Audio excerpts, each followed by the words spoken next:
Thank you, Archbishop Ann, and thank you to the General Synod Planning Committee for giving us a few minutes on the agenda today to talk about the work of the Anglican Foundation. I know some of you have been by our booth and already have picked up your Imagine More toques.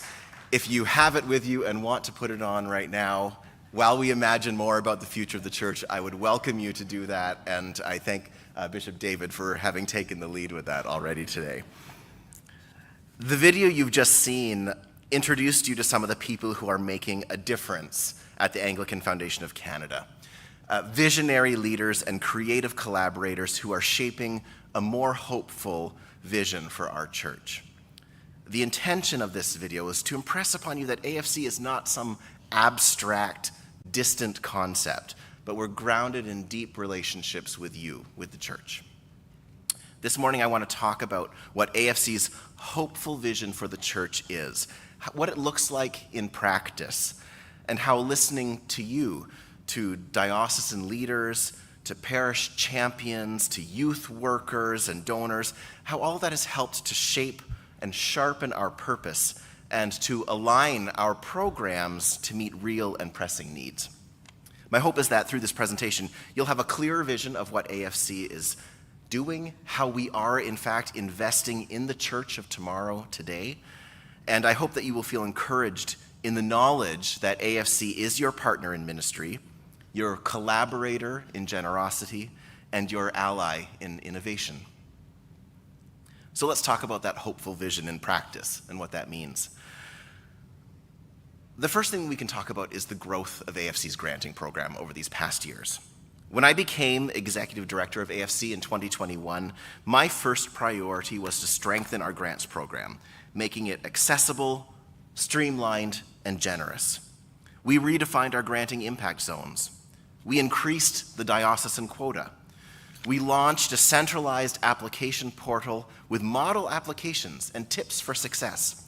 We even began piloting grant facilitation services to help applicants shape their proposals more effectively. And it's really, really encouraging to see those efforts producing real results. Allow me to share some specific data from 2024, which was a strong year for AFC on multiple fronts. For the fourth year in a row, we dispersed over $1 million in grants across the Anglican Church of Canada. And for the first time in our history, we awarded grants in all 30 dioceses across the church. Yeah, I think that's worth celebrating. That milestone has deep symbolic value for us.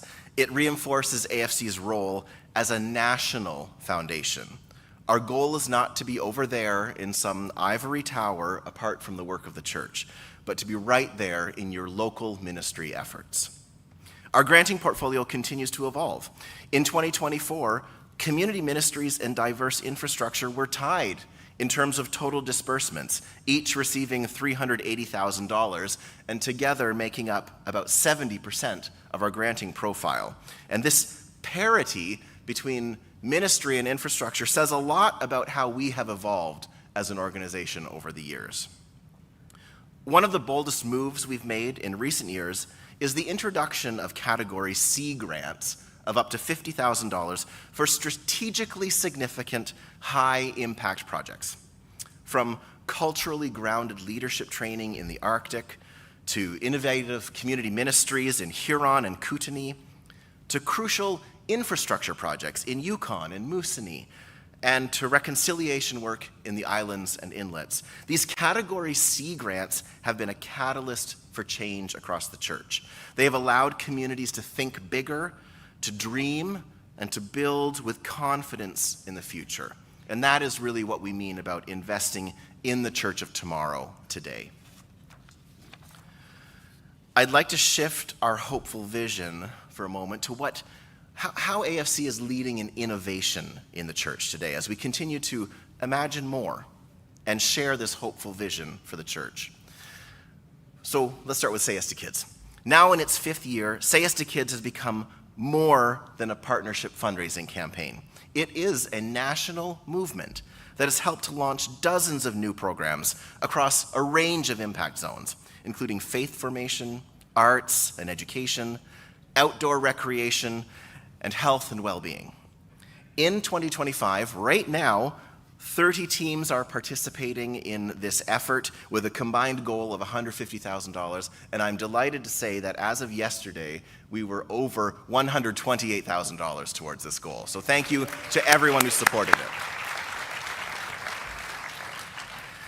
This year, we've seen strong engagement around Say Yes to Kids Sunday, which we hope will grow into a beloved annual tradition, a day when congregations across the country unite in prayer, blessing, and celebration, lifting up the children and youth in their midst and the ministry leaders who nurture them.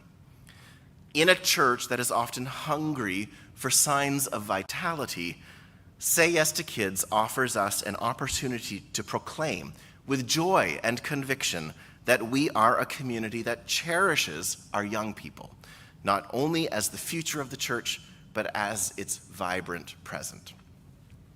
But Say Yes to Kids is just one part of a broader strategy to foster innovation and collaboration across the church. Our annual Request for Proposals initiative has also helped us to expand our reach and deepen our impact. This year's RFP is focused on community ministry partnerships, and this is built on years of learning and listening through our granting program.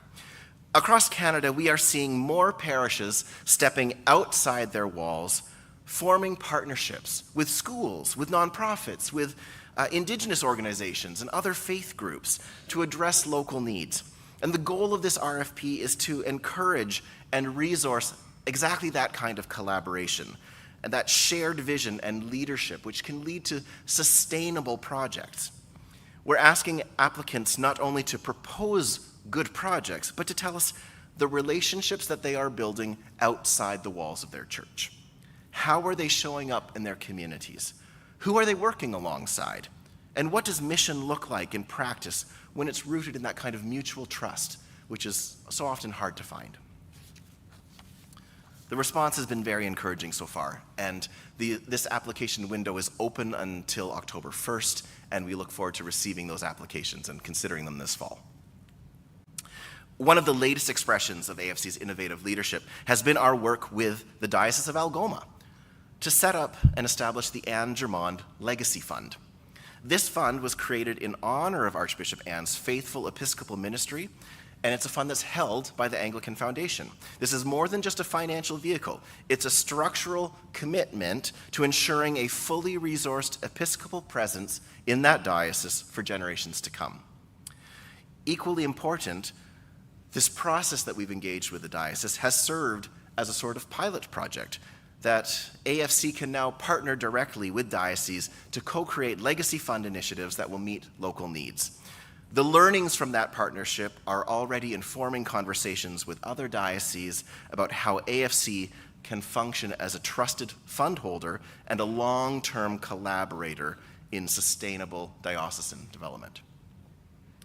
And finally, I would like to shift this hopeful vision and look a little further into the future of our church. So as we continue to foster this innovation and growth, we've also been discerning AFC's role in building this more sustainable future. And through that discernment process, it has become clear that AFC has a unique and timely role to play as a national leader in legacy giving, helping to grow a culture of generosity that looks beyond the present moment. At its heart, legacy giving is an act of long arc faithfulness. It's about trusting in a future that we cannot fully see and about planting seeds that we know other people will harvest. And it ties well into the theme of this synod. Those who wait upon the Lord shall renew their strength. They shall soar on wings like eagles. A legacy gift is a quiet but powerful expression of that same spiritual conviction that the church can and will be renewed, lifted up, and strengthened through our faithfulness today. That's why we've chosen this General Synod to launch a new resource called Grow Your Legacy. This booklet, which is in the bags that we've been giving out at our table, along with the online companion tools, the Legacy Talk Toolkit, this is developed to help local churches beginning to have meaningful, hopeful conversations about legacy giving. And for those individuals who do choose to leave a gift in their will to the Anglican Foundation, we are also launching the Anglican Foundation Legacy Society, which will recognize and honor those who have made a commitment to include the church in their estate plans. If you haven't yet been by our table to pick up your delegate bag, please do so. The booklet is included in there along with a couple of other treats. And I just want to reassure you, we know that Canadian Anglicans are generous and give to many, many causes, both inside and outside the church. And the goal of this initiative is not to compete with that generosity, but to channel it thoughtfully and faithfully towards strengthening the church's mission locally, nationally, and globally. As we look to the future, we will continue to be attentive, adaptive, working towards deepening our partnerships with dioceses and parishes, and walking bravely with you into the next stage of our life in the Anglican Church. Anticipating trends, responding with flexibility, and resourcing the church as faithfully and effectively as possible. That is the work of a strategic foundation, one that supports what is, but also helps the church to imagine more, to imagine what might be. AFC is committed to being present consistently and meaningfully in the conversations that will shape the future of our church. We believe that the Anglican Foundation has both the responsibility and the capacity to contribute boldly to national discernment, and we will continue to work to deepen the trust required to do so with integrity. So thank you for trusting us. Thank you for walking alongside us, and together we are investing in the Church of tomorrow today. Thank you very much.